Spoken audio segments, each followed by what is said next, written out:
Il-membri tal-kabinet ta' Roberta Bela, Michael Falzon u Clifton Grima ħarġu onhom għal membru parlamentari Ewropew Daniel Attard u lesti jemnu l-verżjoni tiegħu. Dan kif matul il-ġurnata tal-ġimgħa Net News taqsal iż-żewġ ministri jekk jaħsbux li Attard hux innoċenti, Falzon u Grima jisħqu illi f'diskorsu Attard kien ċar. U sansitra Clifton Grima insista li mhux infurmat x'għamlu l-awtoritajiet Belġani. Temminu fl-innoċenza ta' Daniel Attard? Daniel Attard tkellem ċaru tont, le, tikkopera, hija xi ħaġa li mhuwiex li Daniel kien ċar li jisma' mhux biss ikkopera ma u stess offra l-immunità. Kiteb anke l-istituzzjoni responsabbli ġew il-Parlament Ewropew sabiex ineħħi dik li hija l-immunità tiegħu. Kienet intalbet qabel mill-awtoritajiet Belġani, tu bifet.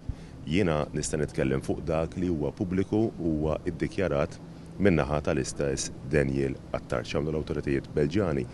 Minix informat smajt biss mill-medja, però minn fom Daniel Attard kien ċar. U la darba u ma jemnu illi l-MP Laburista u innoċenti u li m'hemm assolutament xejn ħażin fl-aġir tiegħu staqsejna kif xorta waħda l-awtoritajiet Belġani talbu biex titneħħielu l-immunità parlamentari anka wara li d-diskorsi li ngħat fil-boks tal-Istadium tal-Anderlecht kienet allegatament sorveljata permezz ta' mikrofonu. Tajjeb wieħed jiftakar illi kien Daniel Attard innifsu illi ammetta li tul din il-partita s-suġġett tal-kumpanija Huawei kien diskuss u saħansitra kien miftiem appuntament għall-laqa illi saret. Intant wara illi l-Kummissarju għall-Standards fil-ħajja pubblika Joseph Azzopard insista illi l-fatt li l-Prim Ministru ma jridx jippubblika id-dikjarazzjoni tal-assi tal-2023 u pass lura trasparenza, il-Ministri provaw jimminimizzaw anke din il-kwestjoni serja. Intkom x'inhi l-opinjoni tagħkom illi mid-dikjarazzjonijiet tal-assi l-Prim Ministru ma jridx jippubblikhom pubblikament? Ma naħsibx li għandkom xi ħaġa taħbu intkom le?